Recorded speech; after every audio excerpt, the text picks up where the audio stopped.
नमो बुद्धाय। जय भीम साथियों, मैं शकुन मौत गाजियाबाद से आज फिर से आपके सामने आई हूँ और आज मैं बात करने आई हूँ कोविड-19 पे, जो एक महामारी है और हम सब लोग जानते हैं कि इस महामारी से पूरा वर्ल्ड जूझ रहा है और इस महामारी में लाखों यानी कि करीब लगभग 90 लाख लोग इस बीमारी से पीड़ित हो चुके हैं। माना कि बहुत सारे लोग ठीक भी हो गए हैं, लेकिन लाखों की संख्या में डेथ भी हो गई है। तो मैं बात करूंगी अपने भारत की। तो मैं आप लोगों से कहना चाहूंगी कि जो कोविड-19 की जो महामारी चल रही है, उसके चलते 22 मार्च से हमारे भारत में भी लॉकडाउन चल रहा है। उस वक्त भारत में केवल 500 लोग पीड़ित थे, जिस वक्त माननीय प्रधानमंत्री जी ने सडन लॉकडाउन कर दिया था। लोगों को 2-4 दिन का समय भी नहीं दिया था कि वो अपने घर तक पहुंच जाएं और वो पैदल ही अपने घर को चल दिए, पैदल अपने घर को चल दिए। और कितने सारे लोगों की भूख के मारे डेथ हो गई। कितने सारे लोग कई सौ किलोमीटर दूर जा रहे थे और रास्ते में ही किसी ने दम तोड़ दिया। बहुत बुरी स्थिति रही और मेरे जीवन में कभी भी ऐसा नहीं हुआ कि कभी मुझे ऐसा वक्त देखना पड़े, लेकिन आज ऐसा वक्त हमें भी देखना पड़ रहा है। लेकिन मैं आपसे कहना चाहती हूँ कि कोरोना से तो लोग मर ही रहे हैं, लेकिन साथ में उसके डर से बहुत लोग मर रहे हैं। इतना डर लोगों के दिलों में बैठ चुका है इस कोरोना को लेकर कि लोग जरा सा उनको कोई जरा सी गले में खराश हुई, जरा सी कोई तकलीफ हुई तो उनको लगता है उनको कोरोना हो गया है। तो मैं आपसे सिर्फ इतना अपील करने आई हूँ कि इससे डरने की जरूरत नहीं है। इसमें सिर्फ और सिर्फ प्रिकॉशंस लेने की जरूरत है, सोशल डिस्टेंसिंग की जरूरत है और डाइट लेने की जरूरत है और विटामिन सी उसमें होना चाहिए, नींबू पानी वगैरह। इस तरह से हम चीजों को ले सकते हैं, लेकिन इससे डरने की बात बिल्कुल भी नहीं है। आज इतने समय से जो लॉकडाउन चल रहा है, उसको देखते हुए कितने सारे लोग डिप्रेशन में आ गए हैं, कितने सारे लोगों ने खुदकुशी कर ली है, कितने सारे लोगों ने जो है किसी के तो डर की वजह से ही डेथ हो गई। तो मैं ये कहना चाहती हूँ कि हम लोगों को डिप्रेशन में आने की जरूरत नहीं, घबराने की जरूरत नहीं। हमको इससे लड़ने की जरूरत है और इससे लड़ सकते हैं। ये कोई बहुत बड़ी बीमारी नहीं थी।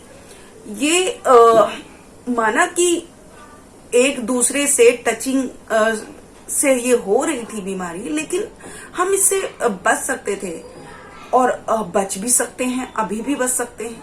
लेकिन डरने से तो कुछ नहीं होगा।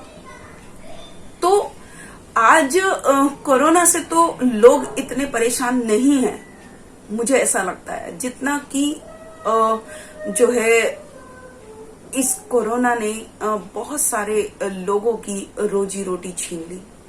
बहुत सारे लोग भूख से परेशान हैं। कोरोना से इतने परेशान नहीं जितने भूख से परेशान हैं। कितने लोगों की इसमें रोजी छीन गई है। आज देख लीजिए कि अमीर और अमीर हो गया और गरीब बिल्कुल ही गरीब हो गया, उसको रोटी तक नसीब नहीं हो रही। जो मजदूर है उनकी हालत देख लीजिए कि वो कैसे अपना जीवन बिता रहे होंगे।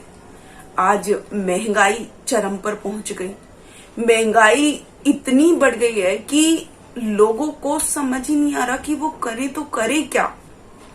एक तो ये ऐसी महामारी कोरोना, ऊपर से जो है महंगाई, तो लोग समझ ही नहीं पा रहे कि वो अपना और अपनी फैमिली का पालन कैसे करें।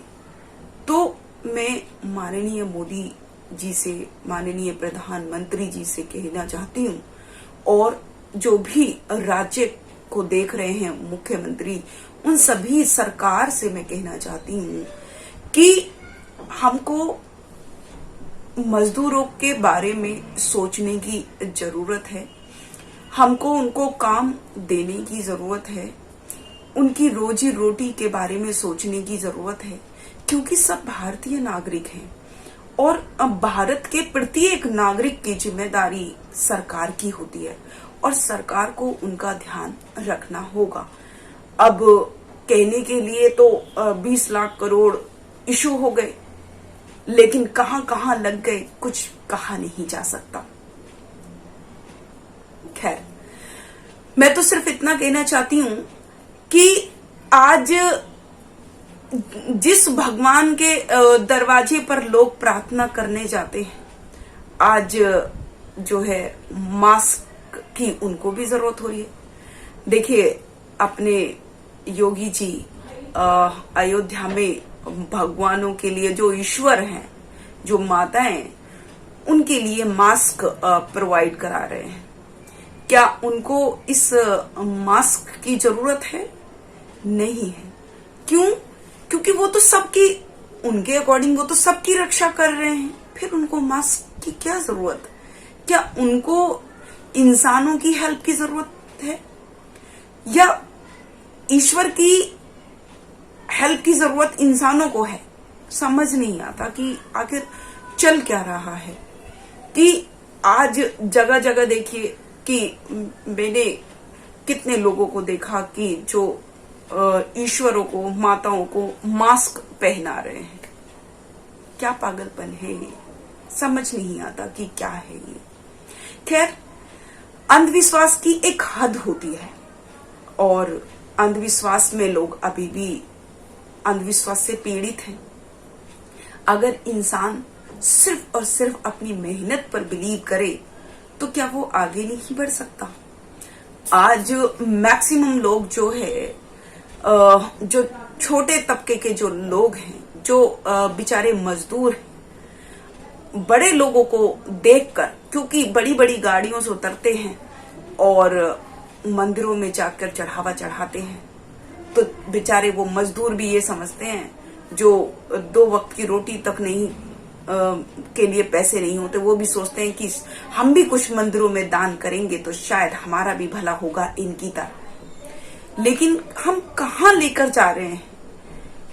तो अंधविश्वास, आज मैं उन सभी लोगों से पूछना चाहती हूं कि क्या कभी ऐसा हो सकता है कि आप मेहनत ना करें और आपके पास रोजी रोटी हो? या आज की स्थिति देख लीजिए। आज लोग जो है मेहनत कैसे करें, लॉकडाउन में कैसे बाहर जाएं? कितने दिन से लोग अपने घरों के अंदर बंद हैं और उनको किसी भगवान ने रोटी नहीं दी, किसी भगवान को, किसी ईश्वर को उन पे दया नहीं आई, किसी माता को उन पर दया नहीं आई। लोग भूख से तड़प तड़प कर मर गए, किसी माता ने उनके बारे में नहीं सोचा। अरे, वो तो अपार शक्ति वाले कहते हैं ना आप लोग कि बहुत शक्ति है उनमें, तो बेचारे उन लोगों की भी हेल्प हो जाती, वो भी भूख से ना मरते। सभी लोग तो उन्हीं के सारे पर जन्मे हैं, क्योंकि उनकी ईश्वरों की मर्जी के बिना तो पत्ता भी नहीं हिलता।